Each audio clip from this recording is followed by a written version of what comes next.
Good morning, or afternoon, or evening, whenever you're watching and listening to this. I've had a lot of people contact me in the past week or so asking for my thoughts on what's been happening here with the COVID-19 virus, particularly with the social ramifications and what's been happening here in California with the lockdown and the quarantining and all of that what's been going on. And so I want to offer a few thoughts, and especially keeping with what we've been looking at recently, offer some thoughts about what maybe Nietzsche would say about what's going on.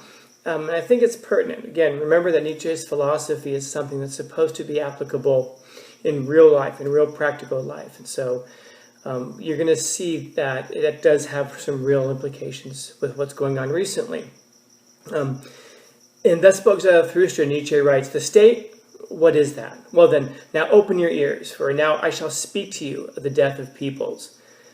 And when he's talking about the death of peoples, he's not talking about the physical death of people. He's talking about the death of the individual, particularly the death of the higher man and the virtues of the higher man, and this expectation that the higher man assimilates to the herd. Remember, Nietzsche's very concerned about herd morality. And that herd morality oftentimes is just weakness that masks as virtue, and this expectation from the herd that the higher person will assimilate.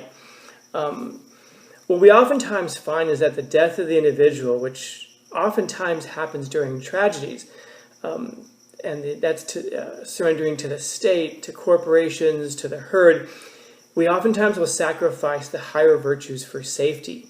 Meaning that we find ourselves, when we think we're up against an existential crisis or something that's going to be kind of maybe the death of us, that it's very difficult to hold on to the higher person virtues, that we have this tendency to revert back and join the herd, believing that there's safety in numbers.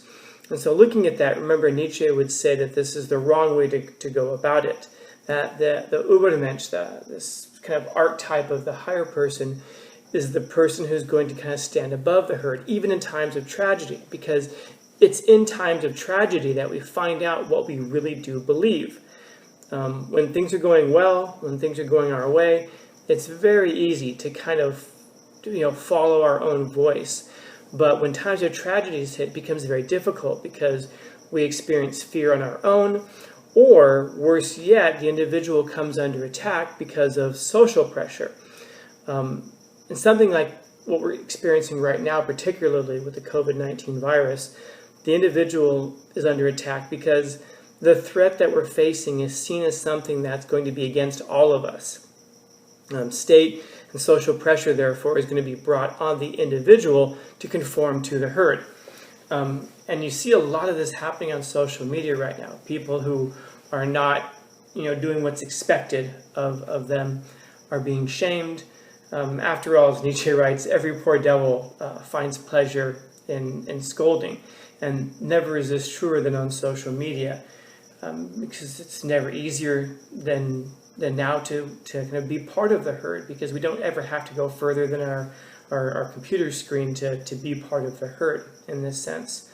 And so just remember that for Nietzsche, joining the herd is very dangerous. It's very dangerous. In Beyond Good and Evil, he writes that madness is rare in individuals, but in groups, parties, peoples, and ages, it's the rule. It's not the exception. And we see that manifesting quite a bit today. If you need evidence for that, just go down to Walmart and check your toilet paper and paper towel shelves. That in these cases here, the herd is just acting completely irrationally. At one point, we're going to say, "Hey, we're all in this together, so we got to work together." And if you see somebody who's not doing what they're supposed to, we're supposed to report them and shame them and all of that. We're all in this together, and yet the same people are down at Walmart fighting over the last roll of toilet paper. Again, we're finding out what we really do believe in times of tragedy. And so what Nietzsche would probably point out is that in a time of tragedy like this, the herd is, of course, just talking about the virtues of working together.